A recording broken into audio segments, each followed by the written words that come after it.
bonjour à tous. Donc aujourd'hui on reçoit donc Philippe Alain. Philippe Alain, on le connaît, c'est la maison Orpi Immobilier.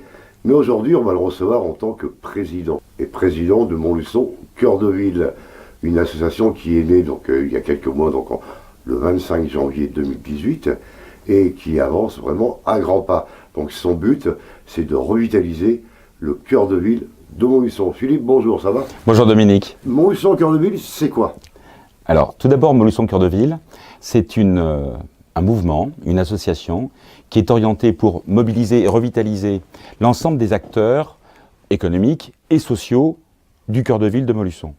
Ce n'est pas qu'une association de commerçants, notre volonté, c'est de recréer une ambiance de vie qui donnera du plaisir à l'ensemble des gens qui vivent dans notre bassin montluçonnais et de revenir vivre, partager des instants ensemble, des instants de vie en famille et éventuellement, au bout du compte, peut-être ils rentreront chez quelques commerçants, évidemment ça permettra de revitaliser, restructurer la vie et l'animation commerciale en cœur de ville.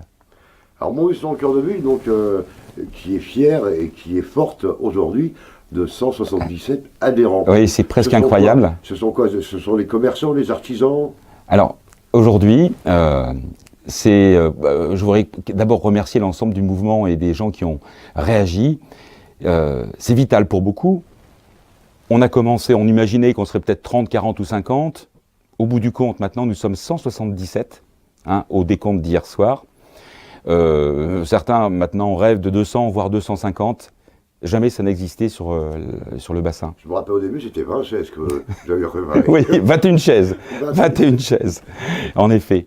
Et alors maintenant, évidemment, la grande partie des adhérents, ce sont des commerçants. Il y a aussi des professions libérales qui nous ont rejoints, car ils ont une vision civique de la protection de leur environnement. On n'est pas dans l'écologie, mais dans une écologie économique. Il y a aussi des artisans, des chefs d'entreprise. Et dorénavant, on vient de mettre en place, d'ouvrir à la possibilité d'adhérer aux gens qui travaillent dans les magasins qui n'ont pas encore eu l'autorisation de leur direction parisienne, leur direction lyonnaise, d'adhérer. Alors donc, ceux qui travaillent, eux aussi, au lieu de payer 120 € de cotisation annuelle, on a mis une cotisation minime à 20 € pour que chacun puisse être un acteur de la revitalisation du cœur de ville. Montluçon Cœur de Ville, c'est quoi le but? Le but? Le but premier. Le but premier, c'est de créer de l'ambiance. Créer de l'ambiance de vie, créer le plaisir de vivre en cœur de ville. Vous savez, c'est presque une ambition pagnolesque. Si on prenait l'exemple du marché de Saint-Pierre le samedi matin, les gens, quand ils viennent d'ailleurs et qu'ils découvrent le mode de vie avec un rayon de soleil, le café qui est bu comme ça en terrasse, avec tous les marchands qui sont là, qui ont déballé leur étal, eh bien on a l'impression quasiment d'être au bout de Provence ou de profiter d'un endroit merveilleux. Et cet endroit merveilleux, eh bien c'est le cœur de ville de Montluçon. On apporte de la formation, on met en place de la formation ou de l'information, comme dirait Sylvie, de l'information aux entreprises et aux commerçants qui souhaitent se former. Là, dernièrement, on a fait de la formation niveau 1, niveau 2 sur les réseaux sociaux. On a la volonté de mettre en place de la formation en management et en recrutement, en décoration, en photographie, pour faire monter le niveau de compétence de chacun des acteurs. En plus, il y a la communication. Bon, c'est un peu ce que je fais avec vous là maintenant. Et en l'occurrence, là, c'est Pierre Vicente, qui s'occupe de la partie communication. Avec une équipe, avec des personnes qui sont super impliquées. Il y a Anna, il y a Céline, il y a tout un ensemble. Le bureau est constitué de 14 personnes aujourd'hui. Et ces 14 personnes sont vraiment toutes impliquées, puisque tous les mardis midi, entre midi et 14h, nous nous retrouvons. Nous travaillons pour élaborer les plans. Évidemment, ce n'est pas aux frais de l'association. Nous payons notre casse-croûte et notre bière de notre poche. Je suis juste ébahi de leur capacité d'investissement. Donc c'est vraiment de la générosité de leur part.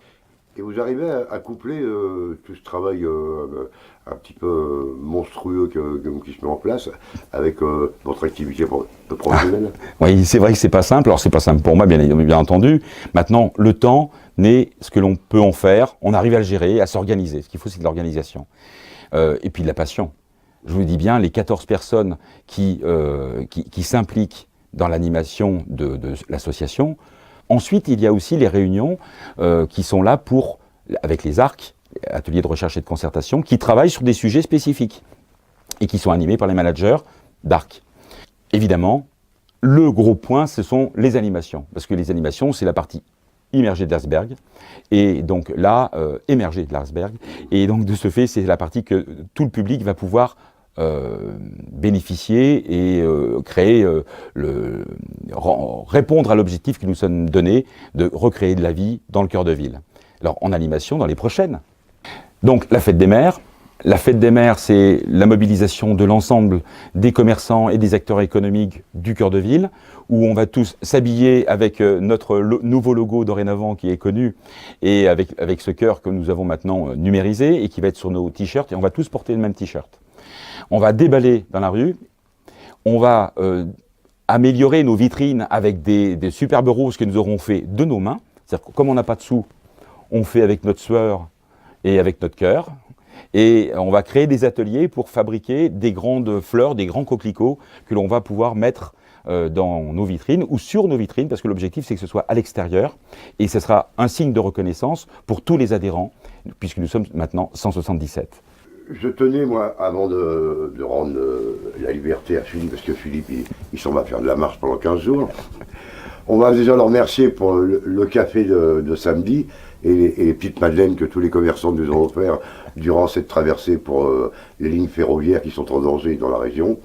Et on vous remercie et à très bientôt. Merci.